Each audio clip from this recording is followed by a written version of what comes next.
Welcome to the Rhine River floodplain of the Eocene age. It is 10 million years after a comet impact has devastated our planet, and Europe has migrated farther north. In the subtropical climate, mammals have come to dominate the scene. Here, where later the Riesling grape will grow, we now find a lush, primeval rainforest.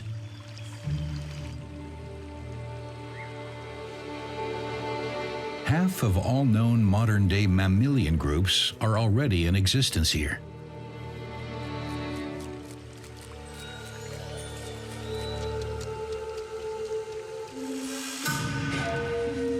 Birds, fish, and insects too. The entire animal kingdom is almost the same as the present-day edition. Not the European one, however. Nowadays, many of the Eocene inhabitants live in the tropical regions of South America and Asia. It's thanks to a volcano that we know exactly which animals lived here back then.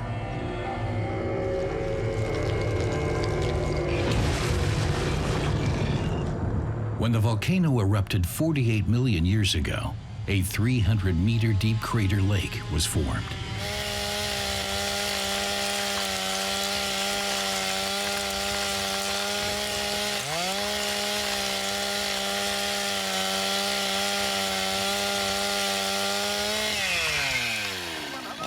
Plants and animals were swept down deep into the depths, but instead of being destroyed, they were preserved intact in oil shale.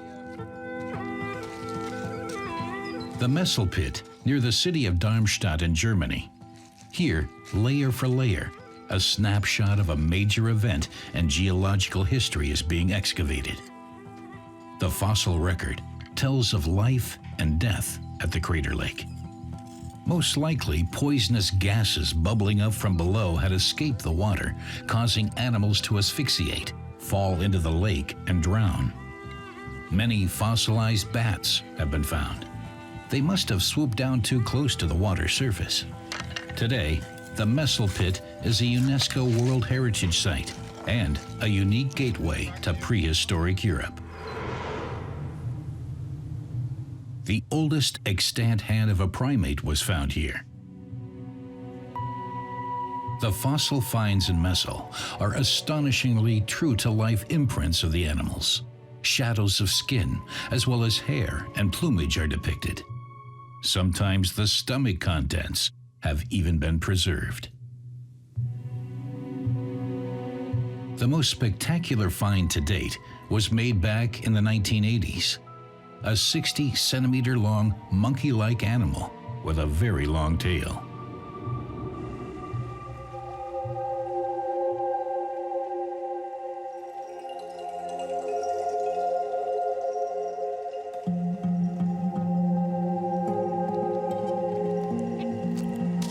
The creature had most likely fallen prey to the same poisonous gases as the other animals discovered in the shale.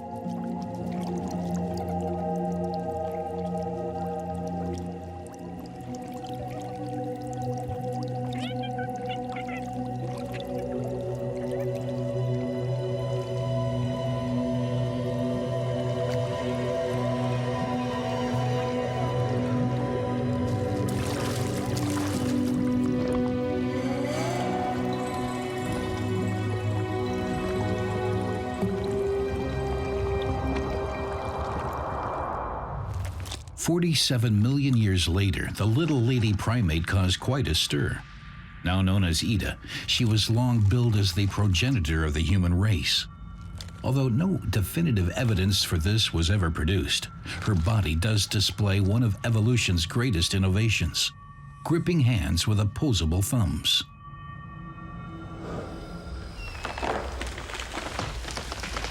The tropical Eocene forest, too, was eventually buried beneath the layers of time.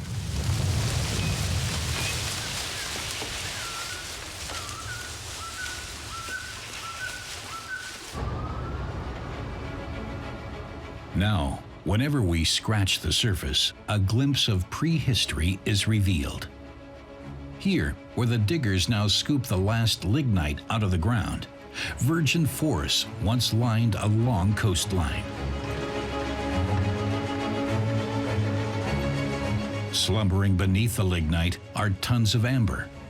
Frozen in time within it, the life of the ancient forests.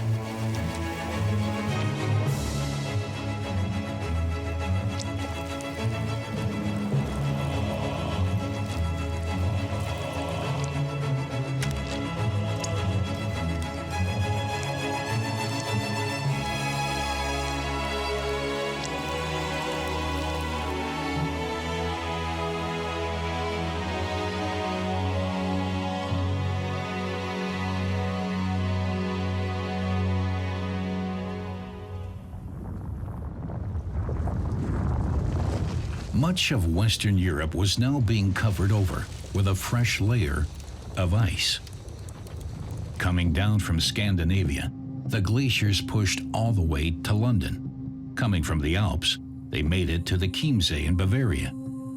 The glaciers formed and displaced earth and rock and bound so much water that vast areas of the North Sea were drained.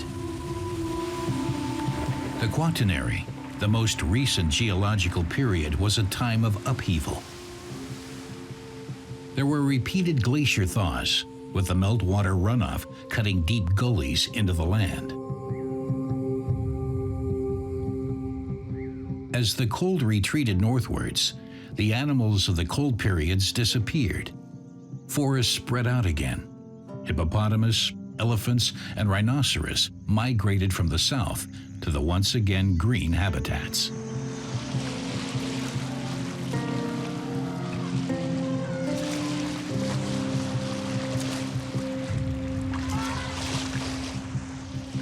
Roe deer lived in the immediate vicinity of the elephants and the tributaries of the original Rhine.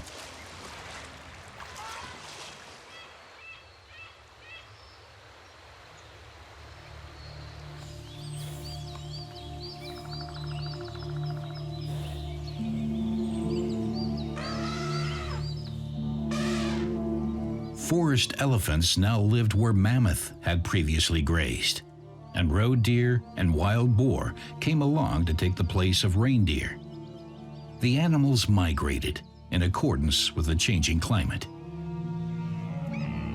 But something significant had changed.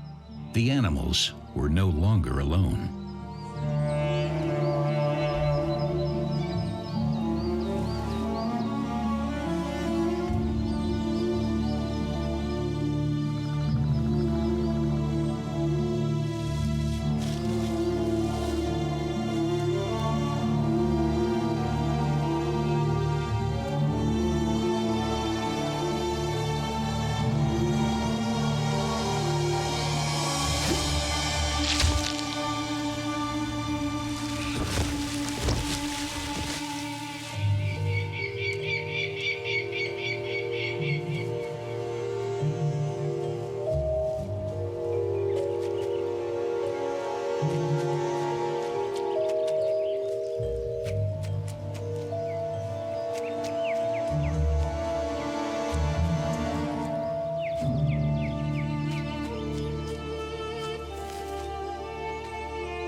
In October 1907, laborer Daniel Hartmann made an astonishing find.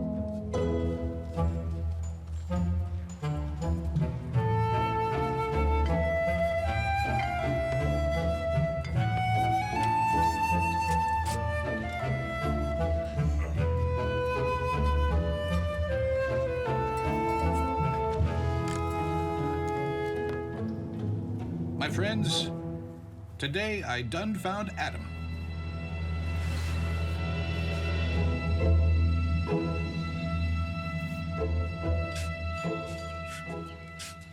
Just days later, an anthropologist visited the sandpit. For 20 years, the researcher had been paying the workers to excavate bones for him. His patience and his investment had finally paid off. Where exactly did you find him? Over yonder in the steep face. So did you thoroughly search a spot? Uh-huh. And did you find any more of them? This here. That, and this. Uh-huh.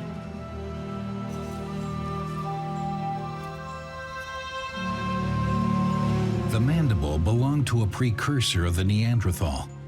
It was given the name Homo heidelbergensis. The age of man had begun.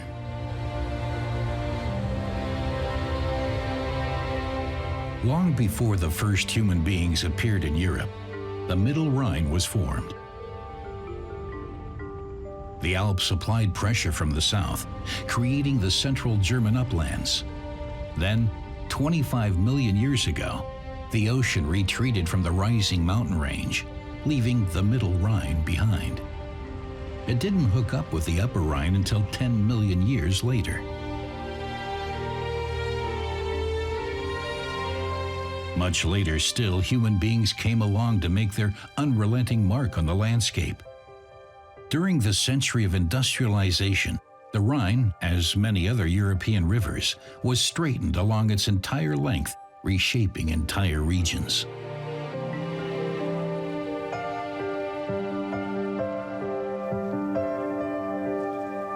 The Romans brought the art of winemaking along with them to the south of France, to Germany, to Italy, and to Spain.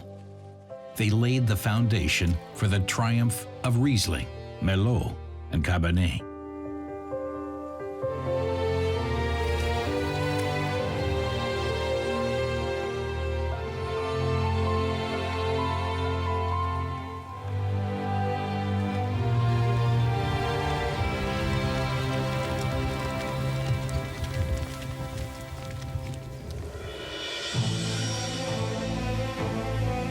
Although the landscape along the Rhine doesn't suggest it, people here live closer to the Earth's blowholes than they know.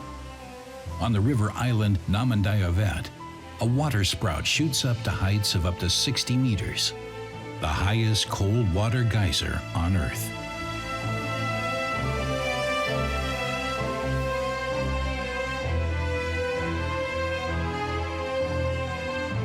Not far from the geyser lies an old crater lake, the Lacharsee. In the Middle Ages, an order of Benedictine monks retreated to the seclusion of the lake.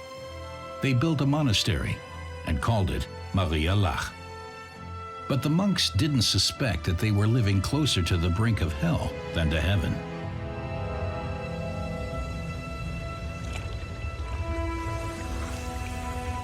The extinguished fire mountains in the Eifel region of Germany can reignite at any moment, as can the supervolcanoes of Italy.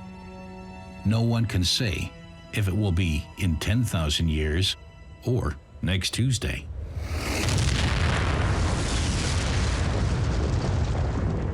The last time the Maria Lach volcano erupted, the result was destruction of unimaginable proportions. The ash spread as far as southern Sweden and northern Italy.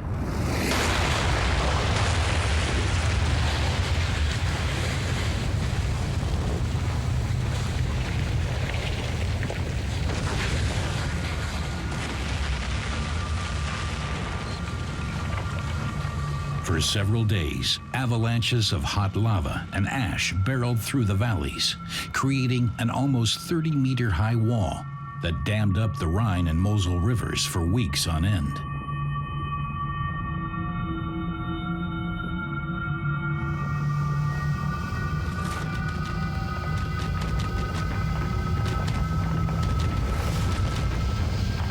When the dam finally burst, a gigantic torrent of floodwater went crashing downstream, all the way to the Netherlands, laying waste to everything in its path.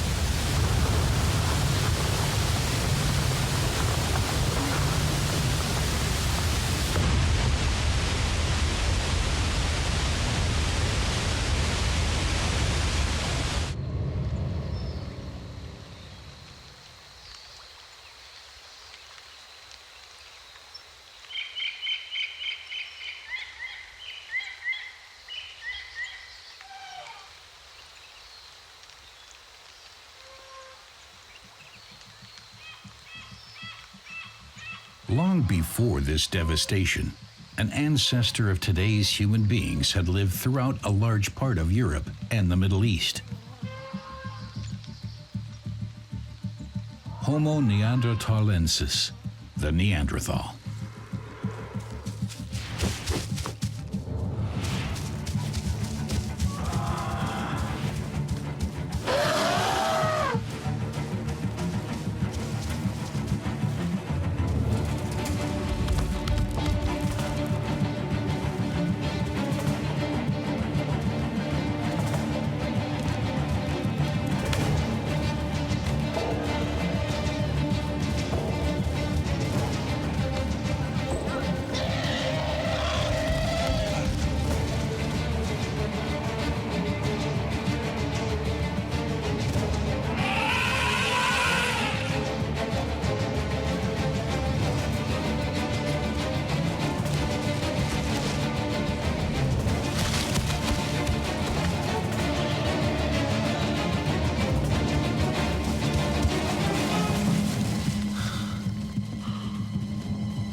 More than 200,000 years ago, this species of human had already developed in Europe.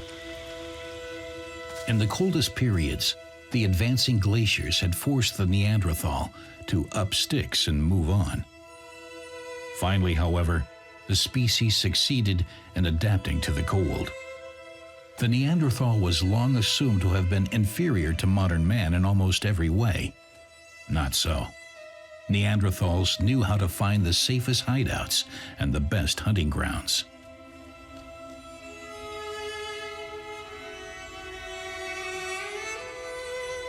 They were skillful craftsmen. They tanned hides and fashioned clothing out of leather and fur. The Neanderthals lived in small clans, scattered across a large area. But even in the forests of the warmer periods, survival wasn't easy. The dense woods were home not only to deer, rhinoceros, and forest elephants, but to lions and hyenas as well. As the climate changed, so too did the habitat. But the Neanderthals continued to adapt and survive. Nothing is known about their language, but the anatomy of their throat reveals they would certainly have been able to communicate vocally.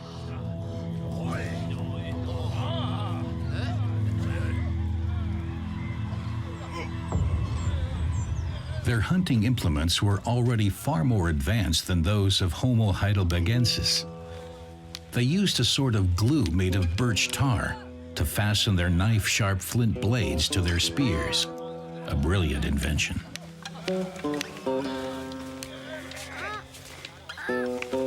Evidence shows that Neanderthals cared for their sick and buried their dead. There is still much speculation over why they eventually vanished from the face of the earth 30,000 years ago. We were long thought to descend from the victors over these primitives, but apparently not all encounters between the two were hostile. The fact is, we do share a portion, albeit a small one, of our genetic material with them. The Neanderthal lives on within us.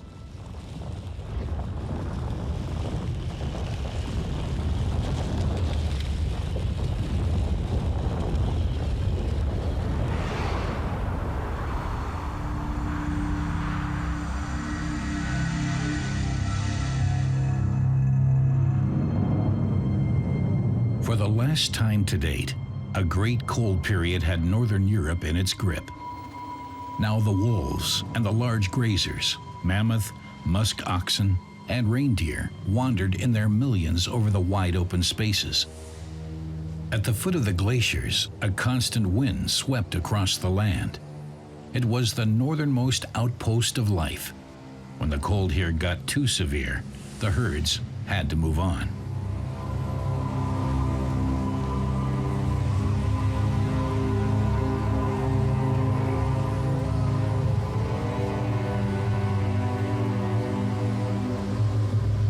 The wolves were always hot on their heels.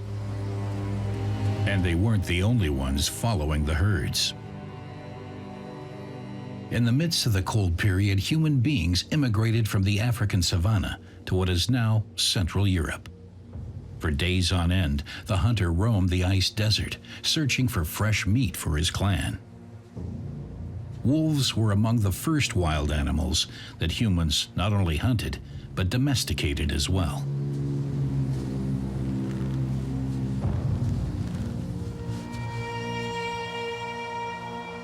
The life of the hunters was dictated by the migration of the herds. As the animals changed feeding grounds, the human predators, too, repeatedly moved camp along the great migration routes. In the summertime, the open steppe was a fruitful hunting ground, but it was almost impossible to track animals in winter, when the snow and wind covered their trail, and they disappeared against the white backdrop.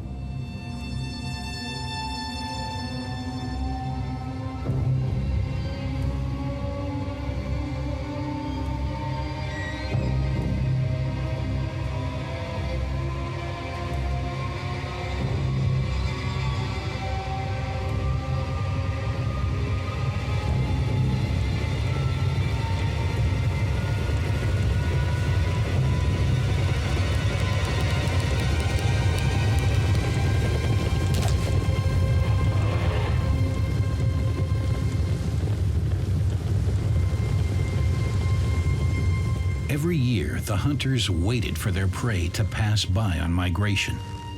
But the great herds slowly began to disappear, never to return again.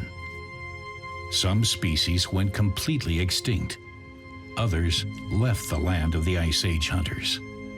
For a long time, human beings took the rap for the disappearance of the mammoth and the megalosaurus. But the handful of hunters can't be responsible for the extinction of these species. Rising temperatures seemed the more plausible answer for the animal's demise.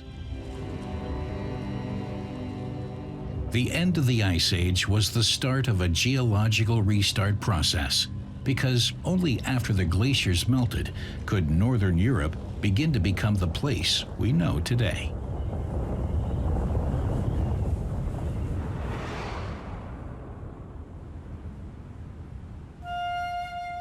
The scope and character of the North Sea changed radically. It advanced farther and farther to the south, flooding the vast plains of the former glacier regions. A completely new habitat was born, the Wadden Sea.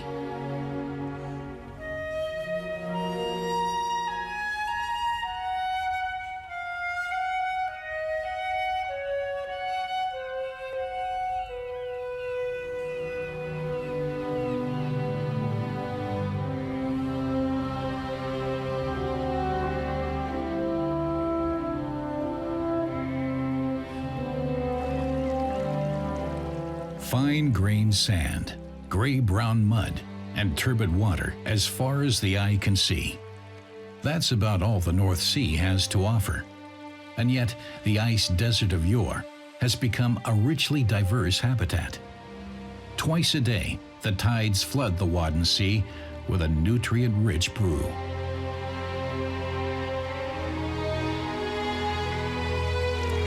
The mud offers both protection and food. Beneath the surface of the mud flats, there is an abundance of life. This is the nursery for many fish that will grow up to live in the North Sea. The lumpfish, too, spawns here. The male goes all out to protect the spawn.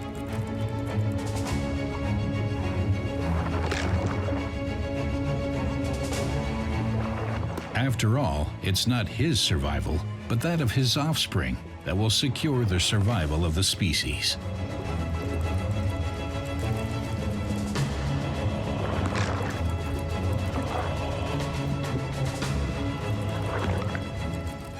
After the eggs have hatched, the larvae remain for some time in the safety of the shallow waters before they swim out to sea. The cadavers of the father fish, dead of exhaustion, often wash ashore.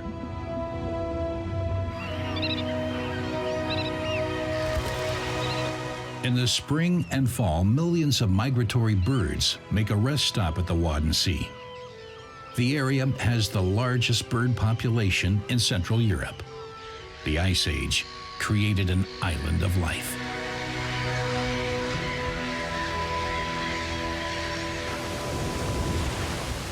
Far offshore, the North Sea becomes quite rough.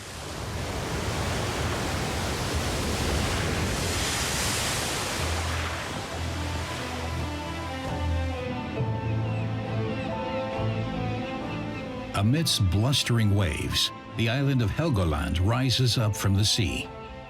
Around 250 million years ago, the Red Island was still part of a desert. It's the only port of call, far and wide for passing air travelers in need of a rest. Once a year, the cliffs of Helgoland offer countless visiting seabirds, a perfect place to rear their young.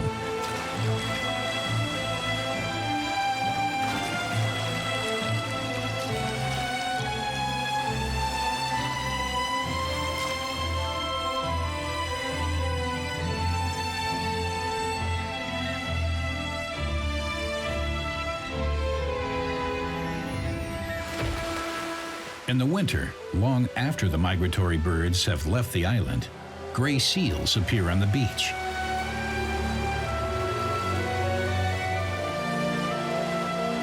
The bulls compete aggressively for the best spots, trying to conquer the section of beach where the sea cows gather to await the birth of their young.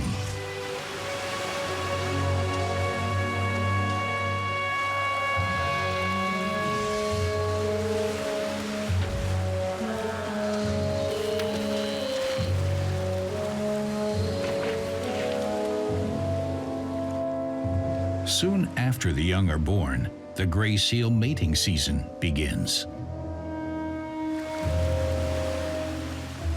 One after the other, the bulls come ashore, vying for ascendancy in the fight for procreation.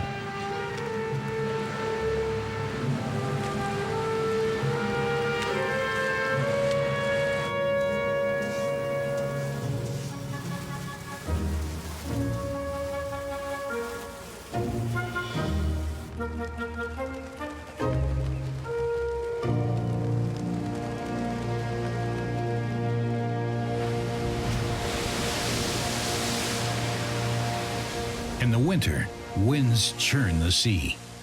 Sharp tongues of surf lash away at the cliffs and the beach, carrying off rock and sand and depositing it elsewhere. The work of human hands attempts to stem the process.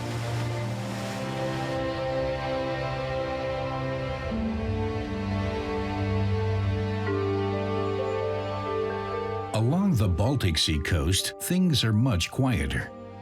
Here, where the Ice Age has scooped out a basin and filled it with its meltwater to create the Baltic Sea, a broad belt of reed marshes and sand flats has developed, neither land nor water.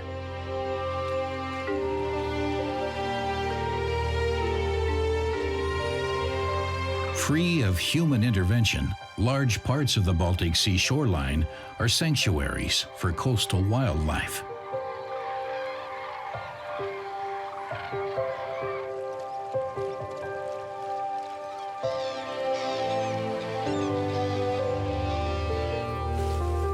The broad belts of marshland are the preserve of the marsh harrier that broods and rears its young on the ground.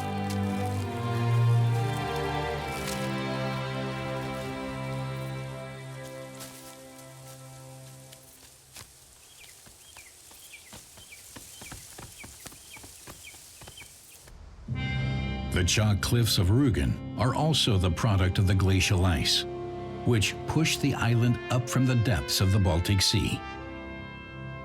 The chalk was formed in the dinosaur age from the tiny lime shells of plankton. Under the pressure of the glaciers, this material grew to become the distinctive chalk cliffs.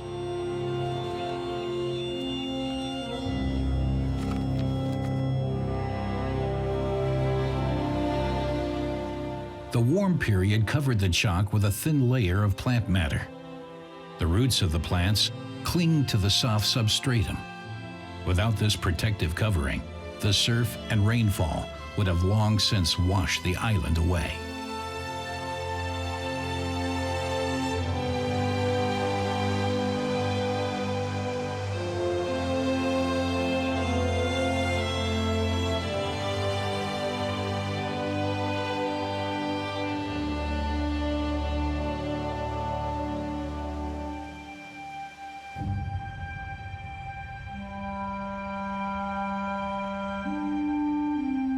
After the end of the last ice age, the climate warmed up very quickly.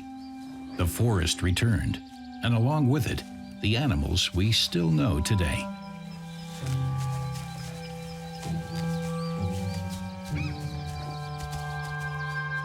The people, who up until this time had been nomadic hunter-gatherers, now began to settle and shape their environment.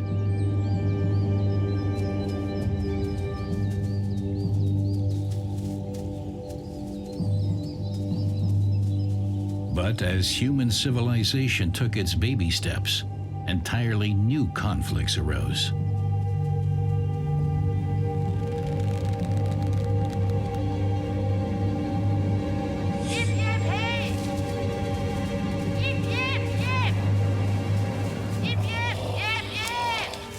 Wildlife was no longer just a food source. For a farmer tending her fields at the dawn of agriculture, deer were pests to be driven off. For the hunters, the farmers and their fields were alien intruders. They chopped down the forests and disrupted the hunting grounds.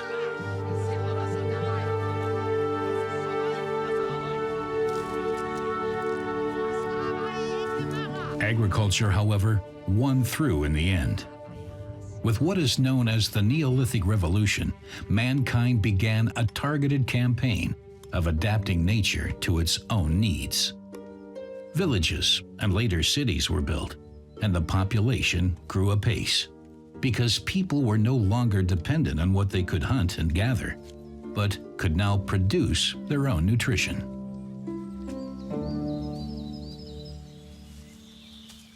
The wildlife avoided human settlements, retreating ever deeper into the forests.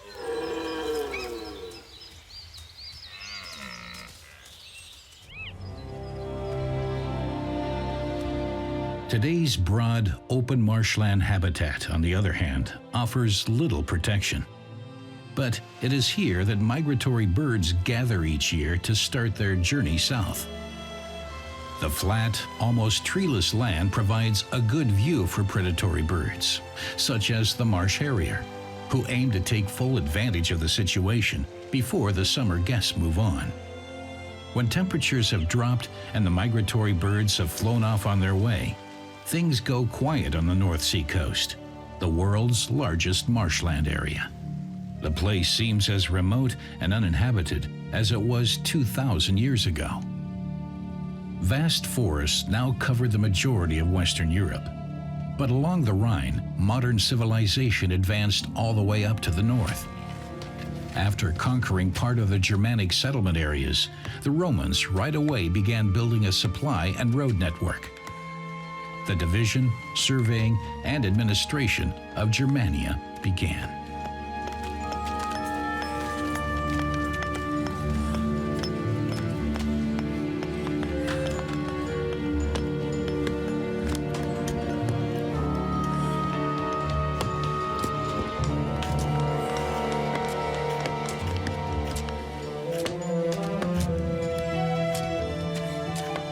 Thanks to a sophisticated measurement technique, the Roman roads cut across the landscape in perfectly straight lines.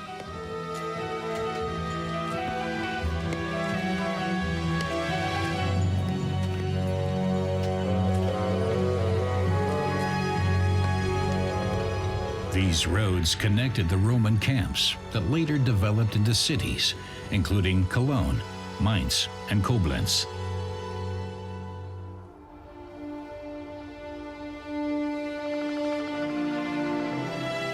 Off the beaten track first laid down by the Romans, modern-day Germany is thinly populated. If the forest were still left to its own devices today, it would cover almost the whole of Europe.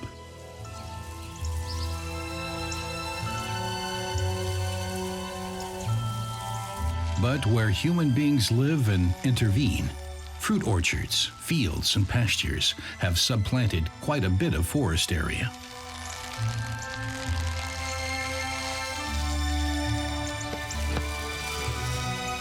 New habitats have been created. Here, sheep, cattle, and agricultural machinery prevent the forest from reclaiming the land.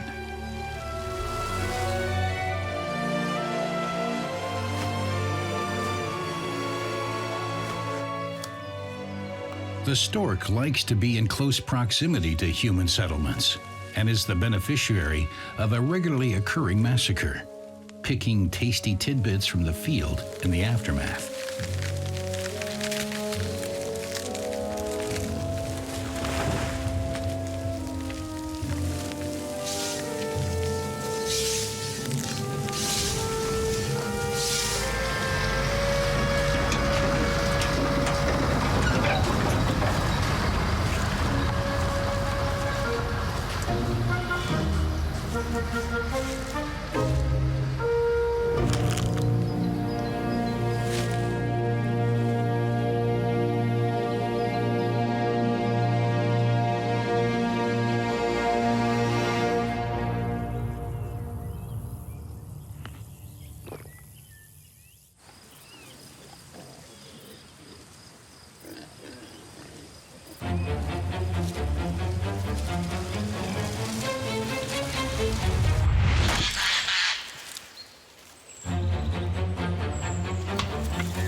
Mankind repeatedly carves out a place for itself in nature. Until the early 19th century, wood was the most commonly used material, and practically the only heating material. Entire regions were deforested. By this time, the bears were almost all gone.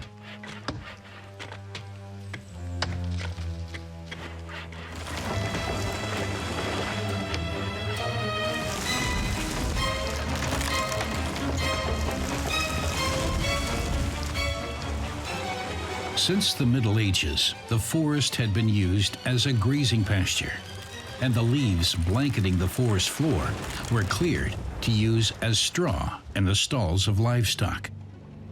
Wood and charcoal supplied the energy to fire the ovens of the salt, iron, and glass industries.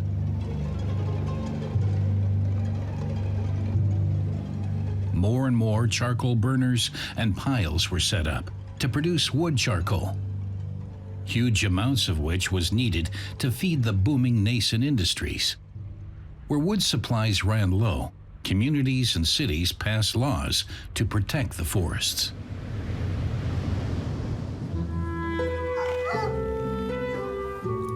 Nobility, too, took action against the deforestation. The landed gentry laid claim to huge forest areas and took measures for forest and wildlife conservancy, but not from ecological conviction. The hunting classes wanted to save their stately game reserves from destruction. Without the sport, hunting of the titled toffs, the German countryside would look a lot different today.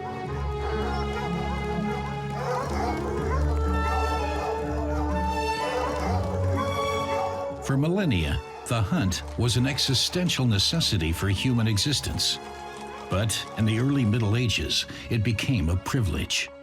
Nobility passed an edict over its forests. The farmers were not only prohibited from hunting, they were not even allowed to kill the game when it was caught plundering the harvest in the fields.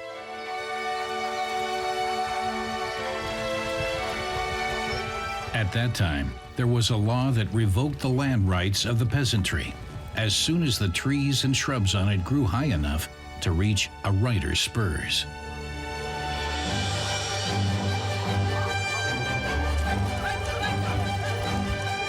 Nowadays, the hunt not only serves to control the game population, it's also a popular recreational activity.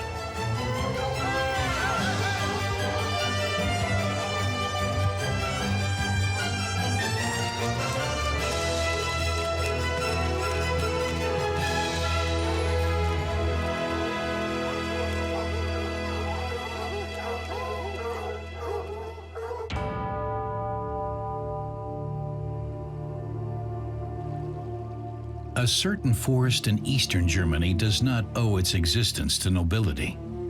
Legend has it that the Spray Forest, with its tangle of countless waterways, is a work of the devil.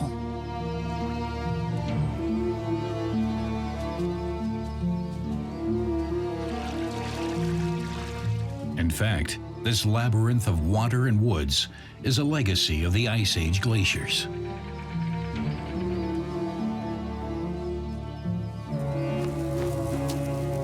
Here, concealed in the maze of streams, the black storks raise their young.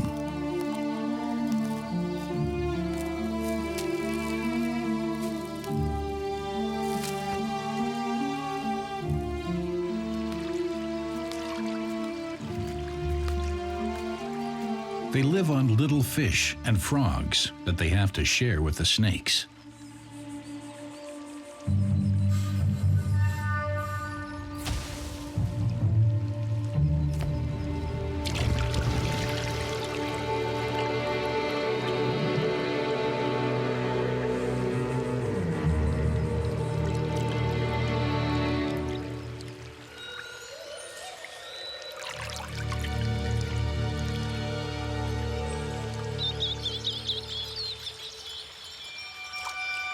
The Spray Forest alder tree no longer grows in the natural way alone.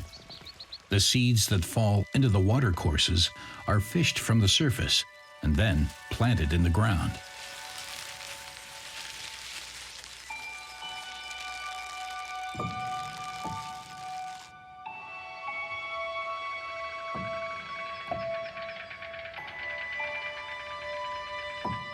The Spray Forest of today no longer bears any resemblance to its primeval forerunner.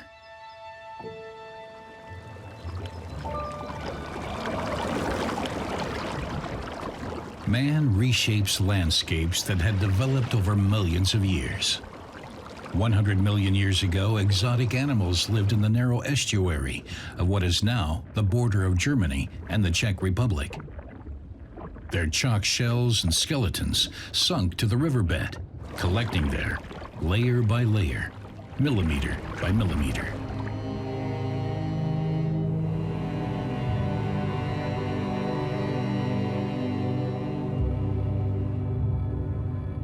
This chalk, as well as the sand and stone deposited here by the wind and waters, piled up to create mighty sandstone cliffs.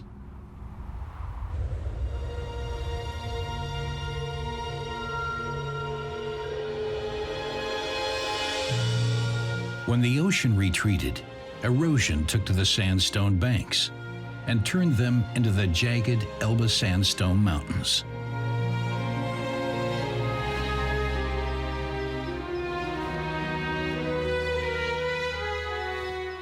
Diving down between the cliffs, along the various rock strata, is like time traveling through the geological eras of the European continent.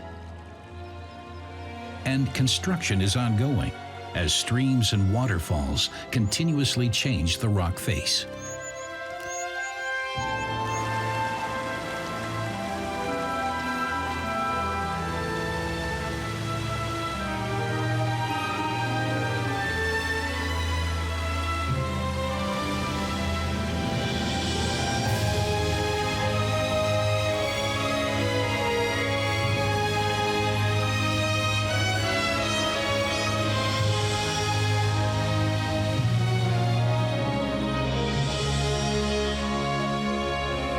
As far back as the 11th century, people began mining sandstone. Later, with the development of shipping on the river, quarries sprung up along the Elbe. The quarrying widened the narrow Elbe Valley at several points.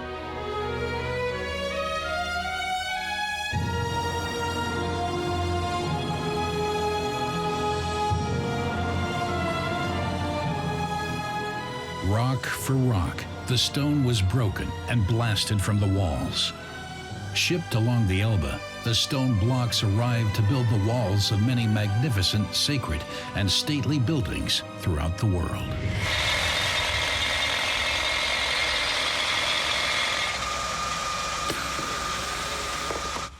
Elbe sandstone is still quarried today and shipped to customers around the globe.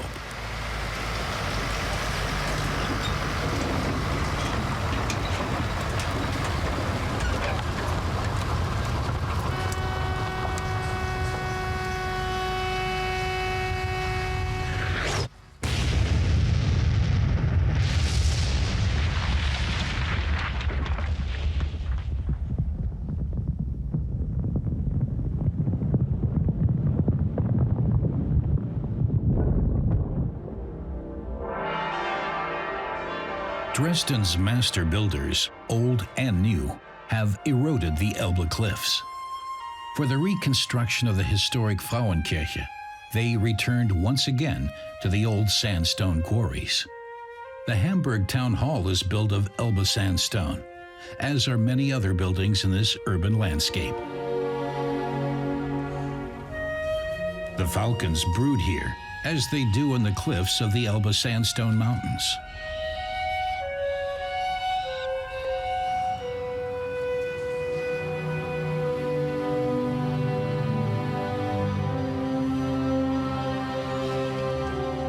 The animals have long since made themselves at home in the man-made habitat.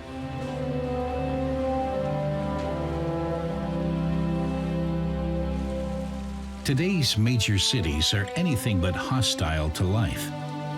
They often offer a greater diversity of habitats than the surrounding countryside. The iconic cathedral and Rhine bridges are unmistakable landmarks of the Cologne cityscape.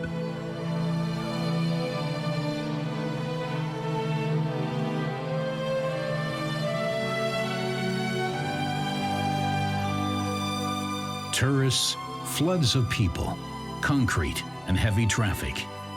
You don't think of animals here. But the urban centers don't just attract human beings. Animal immigrants from across the globe have made a new home for themselves in the metropolis, adding color and variety to the scene. Our contemporary cities bring Europe's long journey of transformation to a conclusion for now.